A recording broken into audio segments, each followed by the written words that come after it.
Tudo bem, pessoal? Boa noite. Sejam bem-vindos a mais uma aula das nossas rodadas semanais de questões discursivas. Desculpe que atrasei aqui uns minutinhos, porque começaram as aulas dos meus pequenos aí essa semana e ainda estamos ajustando aqui as coisas, né? Mas deu tudo certo. Bagunça sempre com eles. Criança pequena, mas enfim, já agora começaram com turno integral, em 2 turnos, mas já estamos nos organizando aqui. Eu falei outra coisa, que o pessoal botou boa noite aqui, falei, acho que na correria, mas enfim. né? Para mim ainda é tarde, eu dou boa noite. Para mim aqui, pior é que eu estou com a cortina fechada aqui, mas para mim de fato ainda não adentrou aí a noite. Pessoal, eu selecionei essa semana uma questão sobre o protesto de CDA, que é um tema muito rico, tem muita coisa que dá para explorar numa prova objetiva ou até mesmo numa prova discursiva. Aliás, quando o tema é rico, né, uma prova dissertativa é muito boa, porque o examinador deixa bem aberto e o candidato tem um mundo de coisas para colocar e a maioria, às vezes, só conhece uma coisinha, conhece outra, mas não consegue aprofundar o assunto, né? Então, foi o que nós fizemos com essa questão, por isso selecionei ela para a gente comentá-la aqui e acho que com esses vários assuntos é bem possível. É um assunto que já caiu em prova também, alguns detalhes, mas eu fiz um apanhado aqui de tudo que tem relacionado com o tema do protesto da CDA, e a gente já vai falar também de sanções políticas, que é outro assunto que cai muito em prova, né? Então, vamos iniciando aqui, pessoal. Vou compartilhar o nosso slide. Aqui. Vamos lá, então, já estamos avançando aí para a nossa rodada 13 de 2022. Aqui eu trago o enunciado, pessoal, para quem não acompanhou ali a rodada, né, para poder se situar. Como eu disse, era um assunto, né, bem aberto, né, dissertar sobre ilegitimidade do protesto de CDA. Tema, né, que já rendeu muita controvérsia. No início não se admitia, depois começou a se admitir, depois da alteração de 2012, e finalmente agora o STJ começa a admitir, mesmo antes da alteração de 2012, né? E depois o Supremo ter reconhecido a constitucionalidade do protesto da CDA, mas analisando exatamente a legislação de 2012. Então, sobre esse protesto bonito aí, bonito para o fisco, né? Mas para o contribuinte é uma dor de cabeça danada, né, pessoal? Vejam, tudo começa pelo artigo 1º caput da Lei de Protestos, da Lei 9492 de 97. O que ela diz que é o protesto e o que o protesto alcança? Protesto é o ato formal e solene pelo qual se prova a inadimplência e o descumprimento de uma obrigação originada em títulos e outros documentos de dívida. Títulos e outros documentos de dívida é algo muito aberto, né, pessoal? Aqui a gente, né, inclui, né, um monte de coisa. O que a gente mais vê é título de crédito, boleto, né? O que a gente mais vê protestado hoje em dia é boleto, né? O cheque caiu em desuso, ainda utilizado, mas bem menos do que antes, né? Antes tinha muito cheque, né? Hoje em dia a gente vê muito boleto, mas também temos outros, né?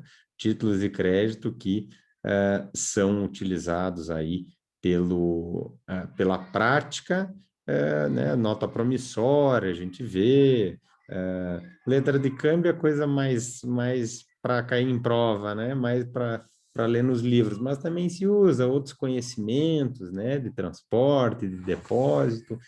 as células, né, de crédito bancário, enfim, tem um universo grande de títulos que, na prática, são muito protestados.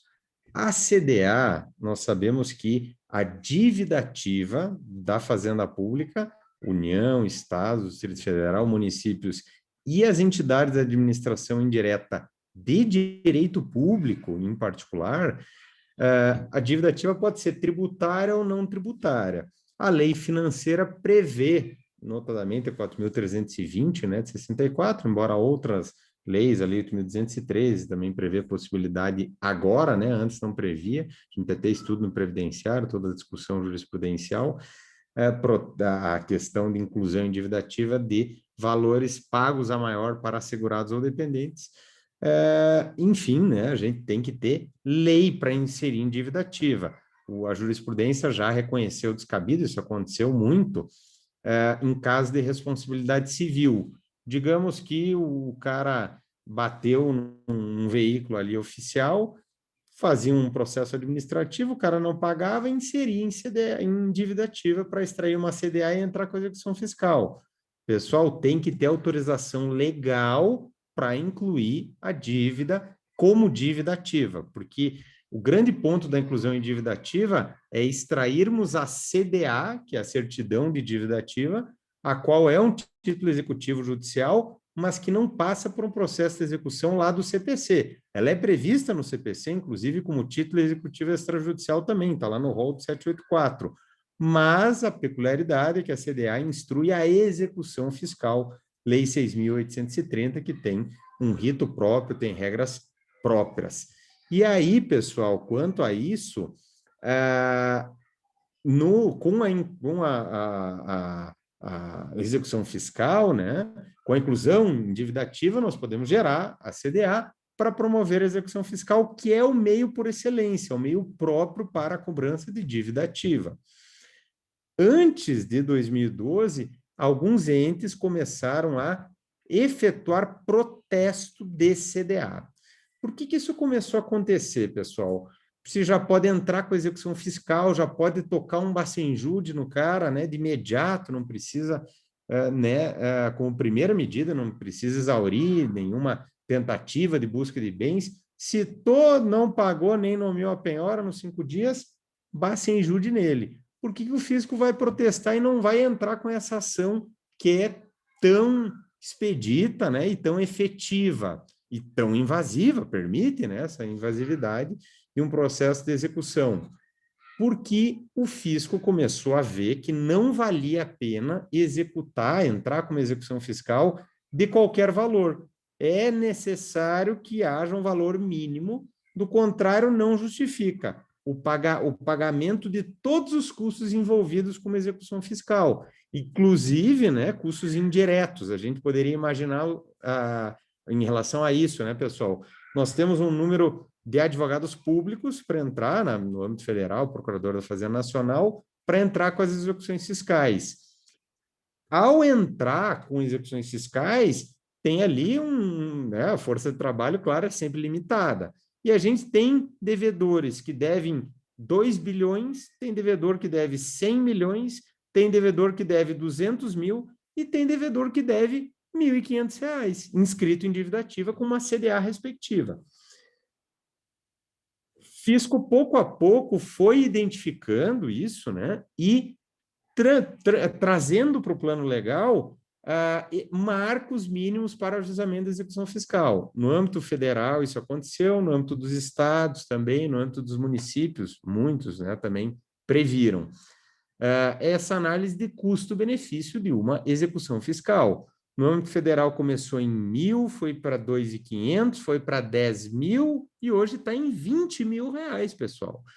O problema é que, se a gente pensar, né, a grande massa aí de microempresas, dívidas abaixo de 20 mil é o que mais tem. Quem sabe se a gente fosse contar individualmente as inscrições em dívida ativa abaixo de 20 mil, o quantitativo numérico, né, de inscrições é maior do que as inscrições acima de 20 mil. Claro, né, que individualmente o valor é baixo, mas se a gente pensar no somatório, né, das dívidas de microempresas abaixo de 20 mil, a gente chega na casa de centenas de milhões ou, quiçá, até nos bilhões, né, pessoal?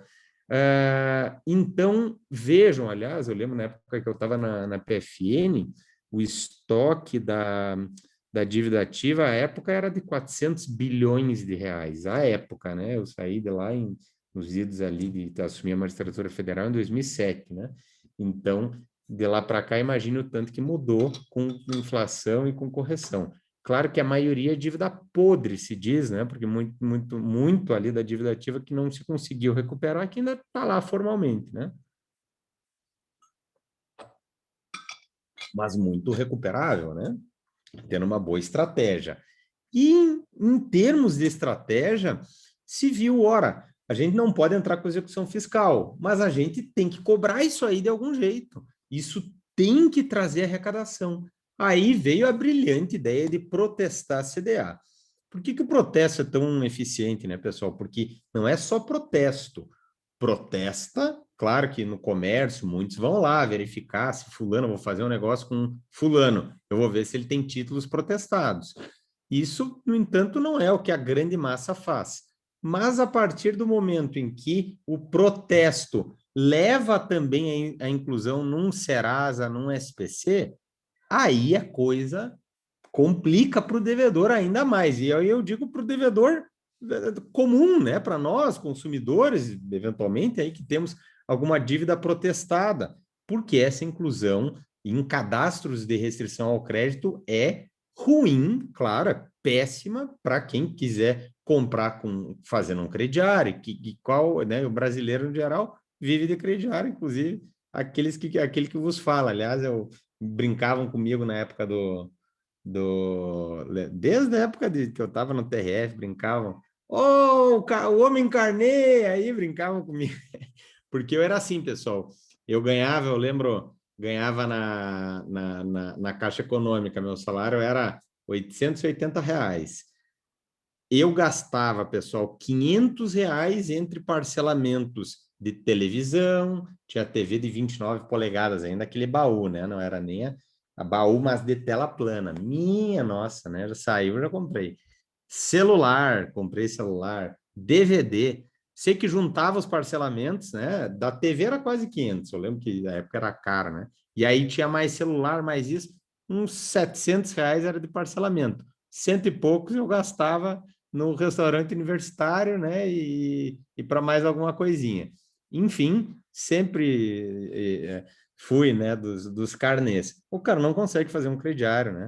Logicamente, com o nome sujo. Então, o grande ponto do protesto da CDA é sujar o nome da empresa, sujar o nome do contribuinte.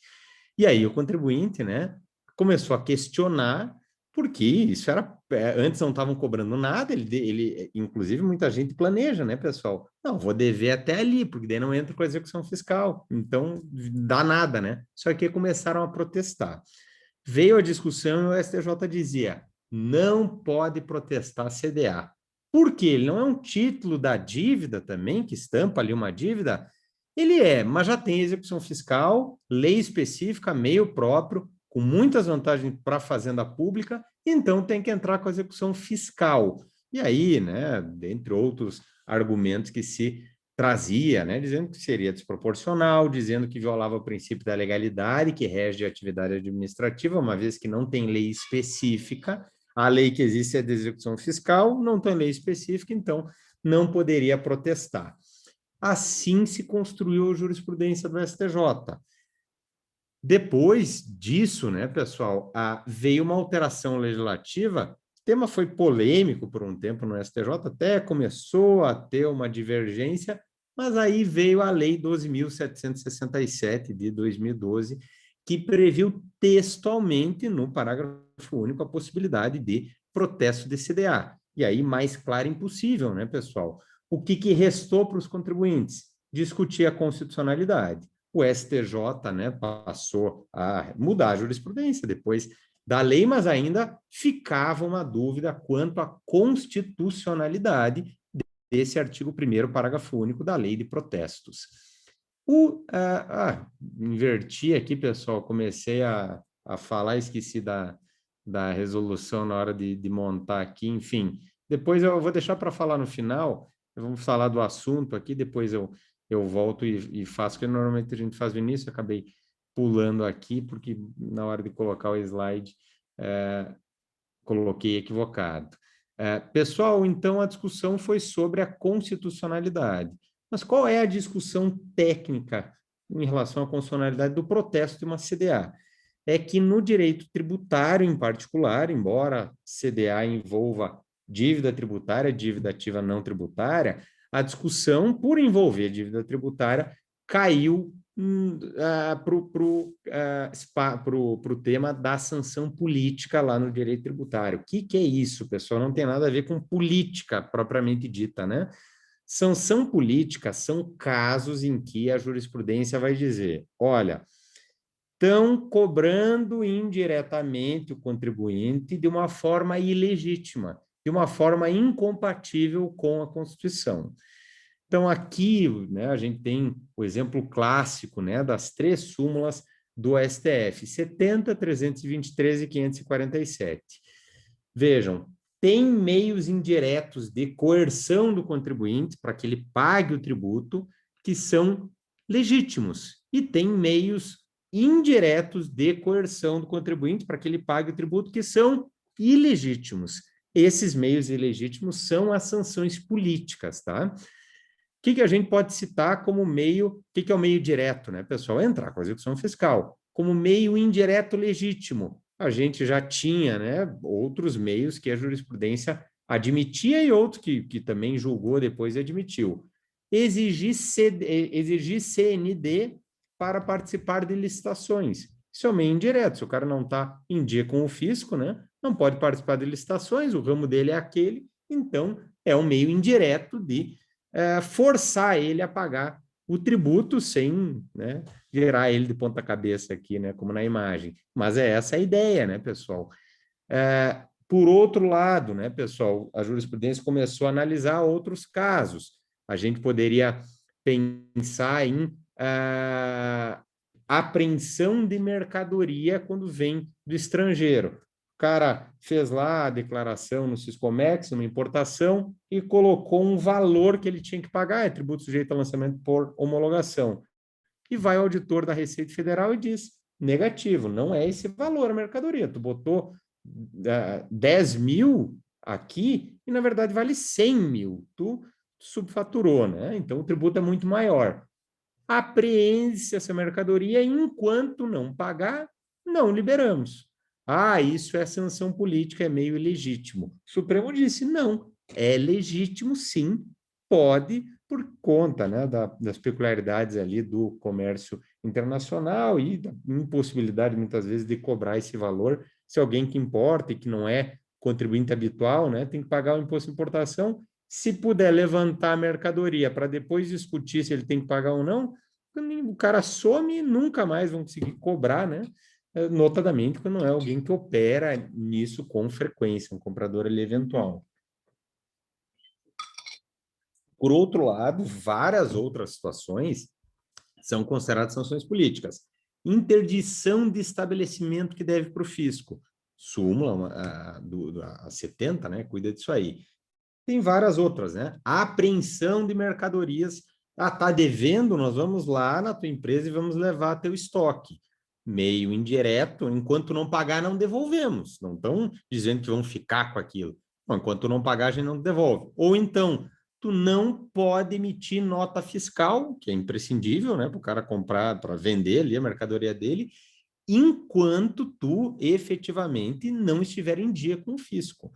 Meio indireto de coerção contra o contribuinte que configura a sanção política porque é considerado ilegítimo pela jurisprudência. Então, o debate sobre configuração ou não de uma sanção política no âmbito tributário gira em torno da legitimidade ou não dessa medida adotada pelo fisco. Vejam que interdição de estabelecimento em relação àquelas empresas do ramo tabagista é admitido. O STF julgou o caso e disse, não é aquele caso clássico de interdição de estabelecimento que está devendo para o fisco. Também estão interditando. mas tem uma questão de saúde pública envolvida e tem legislação específica. E os malandros não estavam pagando IPI, levando a dívida, eram os maiores devedores lá da Fazenda, esse caso aconteceu no Rio de Janeiro, e podiam praticar preços menores, enchiam o bolso cada vez mais, né? E se valendo de uma súmula do Supremo para uma situação que não tinha aquele colorido fático, como acontecia no caso das empresas tabagistas. Então, exemplifiquei aqui para vocês para a gente ver. A questão do protesto da CDA girou em torno de configurar ou não um meio indireto de coerção ilegítimo, sanção política inconstitucional, ou legítimo. E o Supremo disse, é legítimo sim. E aí eu deixei o julgado para vocês no material escrito, né?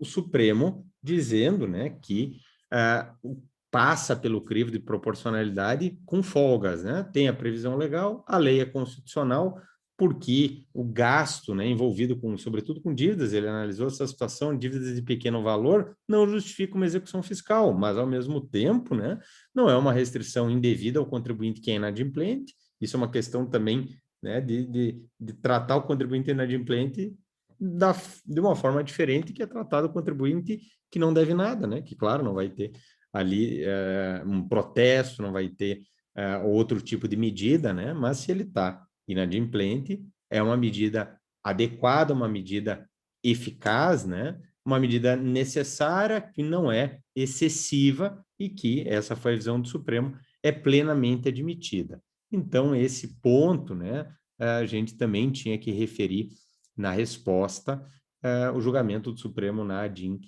5135. E aí, pessoal, quais outros pontos que a gente ainda teria? Vejam, o que a gente já viu até aqui? O STJ dizia que não podia o protesto, porque não tinha previsão legal, veio a lei e disse que podia, e aí o Supremo examina a constitucionalidade para dizer que é constitucional, analisa sobre o prisma das sanções políticas e diz que não é sanção política. Outro caso, né, que eu lembrei agora, a questão das anuidades, né? Suspender advogado por não pagar anuidade. O Supremo analisou, é sanção política. O Estatuto da OAB prevê expressamente, né? O Supremo disse que é inconstitucional. Então, aqui eles discutiram se era sanção política e disseram que não é sanção política constitucional. Outras questões que a gente ainda teve na jurisprudência, né? Que a gente ainda assistiu na jurisprudência. Questão de necessidade de lei estadual ou municipal. Tá bom, nós temos a lei federal, a 9492, tem previsão no artigo 1º, parágrafo único, mas não temos na lei estadual ou na lei municipal. Tem que ter? Não precisa ter, porque o entendimento jurisprudencial vai dizer que a previsão na lei 9492, até porque direito empresarial e a competência federal é privativa no direito empresarial, é uma previsão de caráter nacional, então autoriza não apenas a União, sendo a lei federal, né, não haveria dúvida em relação a ela, mas também os estados e os municípios. E aqui é interessante que podem leis locais colocar condições para o protesto da CDA. Pode dizer que o protesto não cabe em determinado valor, pode dizer que o protesto não cabe em determinada situação. Então, tem espaço para atuação, embora, né, isso até seria discutível, porque a lei que cuida de direito empresarial é a competência privativa da União, mas a jurisprudência tem referido isso também. E o grande ponto, pessoal, que eu trouxe nessa dissertação da semana foi o julgamento, agora de final de 2021, do STJ, que uniformizou uma divergência que existia entre a primeira e a segunda turmas. A dúvida era, tá bom, nós agora ninguém tem dúvida. Depois de 2012, o protesto ele tem previsão legal no artigo 1º, parágrafo único, e é constitucional essa previsão legal. Isso sepultou depois do julgamento do Supremo. Mas e casos de protestos anteriores? Se é ilegítimo, vejam que a gente ainda, além do protesto ser ilegítimo, a gente ainda teria discussão quanto a dano moral, né, pessoal, para o contribuinte. Teve várias ações pedindo dano moral, inclusive, né, além do cancelamento do protesto, porque ele seria indevido. Vejam que o STJ disse que prevaleceu, né, na uniformização da jurisprudência o entendimento de que mesmo antes da lei de 2012, é cabível o protesto desse CDA, desde quando surgiu, né, a regulamentação pela Lei 9492 de 97. Então, aqui, né, 15 anos antes, né, da alteração feita pela 12767. Qual era o grande ponto? Na lei já tinha, como a gente viu, né, no caput do artigo 1º já daria para enquadrar. Teve aquela outra linha jurisprudencial que prevaleceu, né? Mas havia uma grande discussão, uma grande celeuma. E agora o STJ, né, que antes dizia que não podia, uniformizou que mesmo antes da lei era possível o protesto. Nesse sentido, a lei só veio aclarar as coisas. Ela tem, portanto, caráter meramente interpretativo e, consequentemente, é possível o protesto mesmo antes da lei 12.767 vir, né? Então, desde 97 já é cabível. E aqui vejam, né? Lá no direito tributário, a gente estuda o artigo 106, inciso 2º, que prevê, na verdade, o inciso 1º que prevê, né, do 106, o 106 cuida da aplicação retroativa, né, da lei penal. E o inciso 1º fala, quando for de caráter interpretativo. Naquele caso da tese do 5+5, da repetição do indébito, que a gente estuda no direito tributário, essa tese não colou, né, do caráter meramente interpretativo. A grande questão é que antes, na tese do 5+5, tinha uma interpretação jurisprudencial totalmente contrária ao fisco, né, que ele tentou mudar com a Lei Complementar 118 e aplicando, né, o 106.1 no seu artigo 4º, né, a Lei Complementar 118, artigo 4º, previu a aplicação do 106.1 no sentido de que seria meramente interpretativo, mas o Supremo, o STJ, reconheceram a inconstitucionalidade disso, porque, a bem da verdade, não era meramente interpretativa. Aqui o STJ está dizendo, ela é meramente interpretativa, ela não veio para mudar uma jurisprudência. Na verdade, a gente, e vejo que a questão é bem polêmica, porque o STJ chegou a entender de forma diversa e ter um entendimento prevalecente, no sentido de que não se enquadrava no artigo 1º caput, né? Mas agora, né, entendeu, pacificou que a lei é meramente interpretativa, então, dentro daquela lógica, né, de que não se trata propriamente de retroação dela, que seria algo descabido. Deixa eu abrir o chat aqui, pessoal. Professor, as custas judiciais são englobadas por conta da natureza tributária? Taxas? Sim, taxa é efetivamente tributo, taxa aqui de serviço público, né? O serviço público, a taxa a gente sabe que pode ser de polícia ou de serviço. Aqui é uma taxa de serviço, as custas judiciais são taxa e efetivamente podem ser inseridas, se não pagas, né? Podem ser incluídas em dívida ativa. Por que a gente não vê muito, Arthur, a inclusão aqui de taxa? Porque para interpor o recurso, o cara tem que comprovar o pagamento, né, das custas, sob pena de deserção. Então, se o cara não pagou, o recurso é deserto. Por isso que a gente não vê muito, embora em tese, né, por qualquer razão, ele não pagou e não analisaram isso no processo, e ele teve o serviço e não, né, por conta disso, tem a taxa ainda a ser adimplida, seria possível a inscrição em dívida ativa, porque tem natureza tributária. Toda dívida de natureza tributária pode ser inscrita em dívida ativa. As dívidas não tributárias é que a gente tem que ter a previsão legal para a inclusão em dívida ativa, não é qualquer dívida não tributária, por exemplo, o exemplo que nós colocamos, né, a dívida envolvendo a responsabilidade civil, né, não seria possível incluir ali. Também valores devidos por servidor, não cabe porque não tem previsão legal. No previdenciário, segurado dependente, desde 2019 tem a previsão, né? O José Maria aqui dizendo, bem isso aí. A adoção do caráter interpretativo da 12767 foi a saída encontrada para rechaçar os danos morais. Tinha feito uma afirmação, depois veio a pergunta, né? Foi uma forma de salvar o fisco, sem dúvida, José Maria, porque muitos protestos aconteceram antes da 12767. E aí, se era ilegal, repercutiu indevidamente, né, na esfera patrimonial. O que a Siri ia dizer? Eu tinha que ter deixado, porque ela vem cada pérola aqui, né? Mas, enfim, pessoal, isso salva, né, em relação a ações anteriores que pediam cancelamento e pediam indenização por danos morais. Pessoal, aqui, quanto aos erros mais frequentes, e vou só olhando nosso horário, porque eu sei que tem aula de direito empresarial no Play, né? Mas tá tudo dentro aqui do horário. Antes de falar, eu terminei o conteúdo e no começo da aula a gente não falou sobre técnica, né, de resolução de questão discursiva. Eu gosto sempre de reforçar, seja para aqueles que são aí fiéis, acompanham toda semana para gravar bem, seja também porque sempre tem aluno novo, aluno que não participou da aula, né? Vejam, pessoal, vou até voltar o slidezinho aqui para vocês acompanharem a gente falar antes de partir ali para os erros. Gosto sempre de falar, pessoal, para a prova discursiva, né, dessas 4 etapas que a gente tem que percorrer para poder fazer uma boa resposta. Primeira etapa, logicamente, uma leitura atenta e do jeito que a gente sempre fala, né, fazendo já destaques numa questão como essa, né, isso aqui é bem tranquilo quando o enunciado é curto. Quando o enunciado é longo, a gente tem que ter cuidado em relação ao tempo, mas no mínimo 2 vezes a gente tem que ler para ter certeza que a gente compreendeu bem.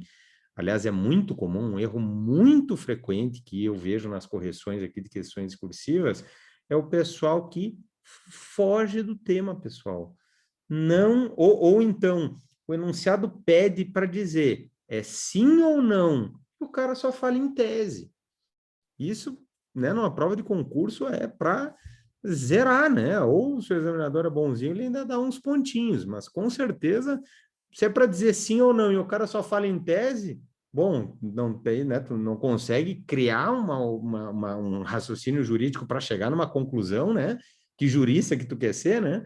Então, é muito comum não prestar atenção no enunciado, pessoal. Muito comum. Então, ler para não ter perigo de a gente não ter compreendido bem o que é para fazer e não, né, e com isso perder pontos ali importantes.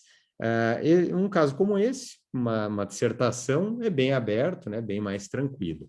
O ponto, né, importante vem na segunda etapa do brainstorm, descarregar, né, pessoal, aquela história de pegar no nosso rascunho e despejar. Então, nesse caso, né, do protesto de CDA, a gente tinha milhares de coisas para falar, né? A gente tem que lembrar o artigo 1º da Lei 9492, a Lei 12767 de 2012, em termos de direito positivo, entendimento antigo do STJ, que não admitia, entendimento do STJ, que passou a admitir após a lei, repetitivo, isso foi julgado em repetitivo, tudo que a gente coloca desses detalhes por examinador é pontuação, né? O examinador vai, quanto mais conhecimento a gente demonstrar. Então, repetitivo STJ, ADIM STF, sanções políticas no direito tributário, necessidade de lei local para protesto de municípios, de dívida ativa de municípios ou de estados e Distrito Federal, Lei 12767, caráter meramente interpretativo, embargos de divergência, primeira sessão do STJ. Em suma, despejar no brainstorm é como a gente sempre fala, pessoal. O cérebro, né? Ele é uma máquina fantástica. A gente lembra de uma palavra que às vezes vai trazer tudo. É muito legal, a gente lembra de prova, né? Quantas vezes já, seja resolvendo em casa, seja também em prova real, tu começa com aquela questão e tu diz, meu Deus do céu, o que é isso aqui? Não tenho nem noção do que se trata. Tu começa, né? Vai, solta, vai soltando qualquer coisa que te vem na cabeça. Daqui a pouco dá o estalo e vem o que era para vir, né? E que puxa uma coisa, que puxa a outra. Então, esse brainstorm, né, que se fala muito na ciência da administração, né, e, enfim, a ideia aqui, o brainstorm, fala muito em reuniões, né, pessoal, porque se todo mundo fica contraído, as ideias não fluem. Se todo mundo pode falar à vontade, vai saindo um monte de bobagem. E, né, aquelas reuniões aí que dá risada e tal, mas vai saindo bobagem e daí é assim que vai surgir uma coisa boa, né? Então, a ideia é essa, a ideia é de falar, não importa que seja bobagem. Na nossa prova é escrever tudo. Depois que a gente, né, já não me vem mais nada.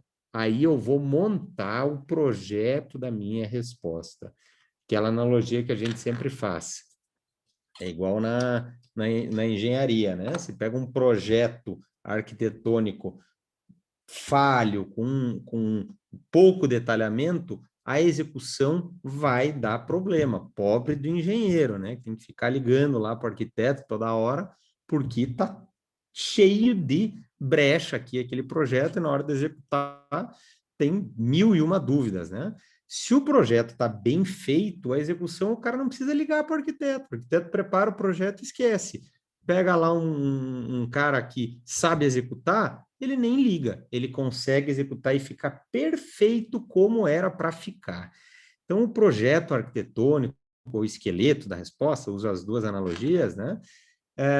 Porque é um esqueleto mesmo, a gente só vai botando item, não é escrever, não é redigir para depois passar limpo, isso não existe, né, em concurso público, só se o cara, né, tá ali, sobrou um tempo, né, por qualquer razão, o cara conseguiu ser um The Flash ali na prova, né, mas normalmente ele não tem tempo para isso.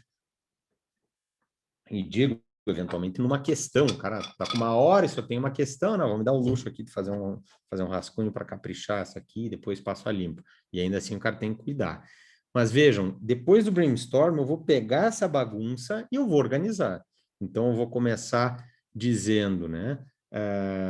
O artigo 1º caput, vou falar do caput do primeiro item, artigo 1º caput da lei.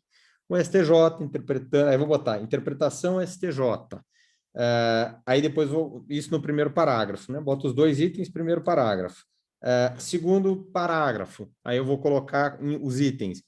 Vou falar da lei, vou botar Lei 12.767 de 2012, ADIM STF, STJ repetitivo. Depois vou colocar no terceiro parágrafo os itens desnecessidade de lei local e caráter meramente interpretativo, Lei 12.767, jurisprudência do STJ. Aqui vejam, né? Quando a gente tá, por isso que a gente escreve tudo, né? Em algum local eu vou ter que explicar sobre as sanções políticas do direito tributário, né? Então, quando eu estou introduzindo o tema, né? A discussão é exatamente sobre configurar ou não sanção política. Por isso, pessoal, que eu não posso sair escrevendo. Se eu sair escrevendo a moda louca, eu vou esquecer alguma coisa e não vai dar para voltar mais. Eu já estou escrevendo na folha definitiva e não tenho mais como. Não adianta querer na prova, né? Abrir uma setinha, escrever e fazer. O examinador vai ver aquilo, não, meu amigo, que é isso? Botou um Vzinho, fez isso aqui, tá querendo identificar a tua prova, às vezes até tu ganha um 0 por isso, né? Então, tem que ficar redondinha a nossa resposta no texto definitivo. Por isso que esse projeto eu vou fazer, depois eu vou revisar ele e eu vou tentar enxergar a minha resposta já. Como que depois que eu terminei esse projeto, pessoal, a resposta na minha cabeça ela já está escrita. É só eu passar para o papel, porque eu já revisei ela, eu já sei como é que eu vou começar, já me veio um conectivo que eu vou botar, né? De início, vou falar disso.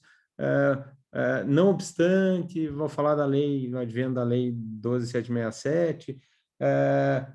Por outro lado, né, ainda se discutiu sobre a questão da lei local, enfim, a jurisprudência também examinou.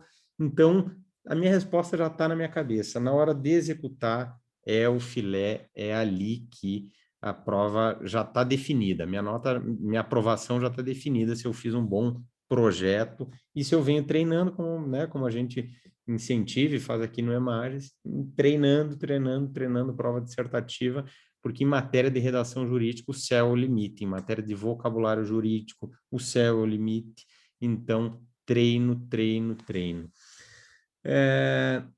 Aqui a Carmen perguntando, professor, posso começar já com a resposta e depois fundamento? Isso é uma dúvida bem pertinente, Carmen, que é muito frequente também, assim, em matéria em tema de questão discursiva, nos cursos de segunda etapa, também é uma dúvida sempre trazida à tona.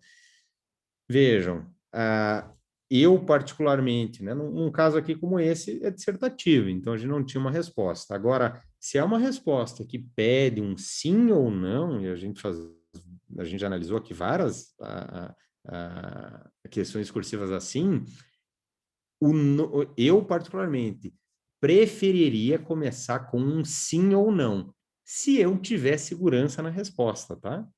Se eu não tiver segurança, eu não começaria com um sim ou não. Porque se o examinador quer o sim e eu vou botar o não, o examinador já vai começar, bom, esse aqui já começou com não, então na cabeça dele já disse, isso aqui já era. Agora, se eu não tenho certeza, né? E tô bem na dúvida, né? Porque certeza, às vezes a gente tem certeza e erra também, né? Mas se eu tô bem seguro, eu colocaria. Se eu não tenho muita segurança, eu começaria falando do tema. Porque o examinador vai ter que ler a tua resposta, e aí ele pode até chegar no final, na tua conclusão, em que tu vai defender o sim ou não. E aí, quando ele chegar lá, ele já vai ver, pô, mas o cara escreve bem, ó, o candidato aqui escreve bem, ó, ficou bem escrito, pô, trouxe bastante conhecimento aqui, bah. E aí chega no final, bah, mas botou errado, sim, mas falou um monte de coisa, esse cara aqui sabe, esse cara eu quero que passe, né? Esse candidato, né, que ele não sabe, claro, quem é. Então, eu adotaria essa estratégia, tá, Carmen? Se é uma questão que eu não tenho ideia se é sim ou não, eu não começaria com sim ou não. Eu começaria falando, mostraria meu conhecimento e lá na conclusão diria o sim ou não. Mas o examinador, para chegar até lá, ele pôde ver, pelo menos ali, o que eu tenho de conhecimento, como que é a minha redação jurídica. Se eu sei, eu já começaria. Sim, e, né, sim isso, sim aquilo, né, conforme a questão é legítimo o protesto de CDA? Sim, na esteira da jurisprudência sedimentada pelo STJ, pelo STF. E aí começaria a desenvolver. A Cleusa, mas quando já está, por nada, Carmen, mas quando já está montando o esqueleto, já está consultando a lei, antes disso a gente já está consultando a lei, Cleusa. Ótima pergunta também. Na verdade, né, na segunda etapa ali, que a gente pode consultar, quando eu estou, antes de fazer o brainstorm, eu já estou consultando a lei, Cleusa. Quando eu estou pensando, sabe? Eu já estou ali, aí eu lembro, eu boto um artigo tal, sabe? Porque tem coisa que tu vai lendo ali que puxa outra coisa, então a lei, tá, já estou acompanhando, né? Se é uma questão, claro, que envolve ali lei, eu já vou dar uma consultada, porque às vezes ao ler o artigo de lei eu já lembro de outra coisa. Ou, às vezes até aquele código que nos ajuda, né? Cita ali o número da súmula, tem alguns códigos que indicam o número da súmula, né? Beleza, vou colocar aqui. Tem editora que passou a colocar o número da súmula, né? E ajuda, embora eu, como se eu fosse da, né? Eu acho que não poderia deixar, mas tem sido, né? No geral, aí admitido só a remissão ao número da súmula, claro, não ao texto da súmula.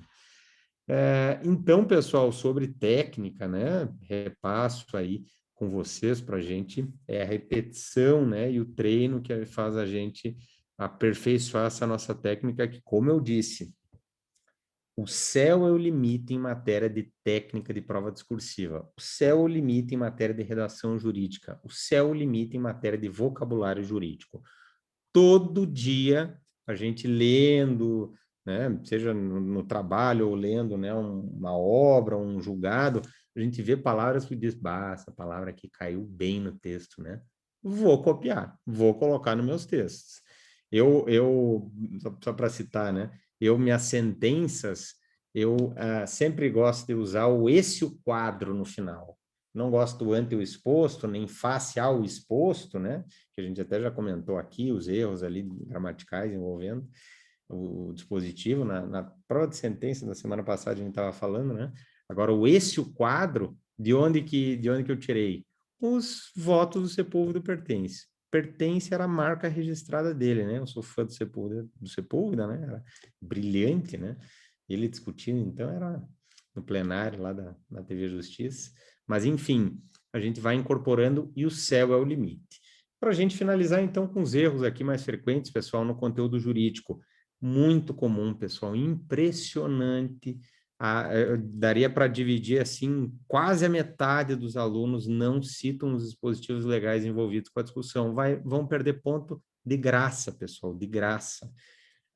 Sempre vai estar no espelho, tá? Sempre vai estar, desde a OAB já está no espelho, o que dirá em concurso público. Então, citem os dispositivos legais pertinentes, pessoal, para não perder pontos preciosos, tá? É impressionante a quantidade de aluno que esquece de citar os dispositivos.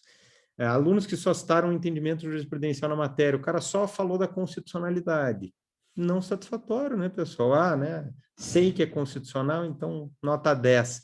Não é, pessoal, é mostrar conhecimento.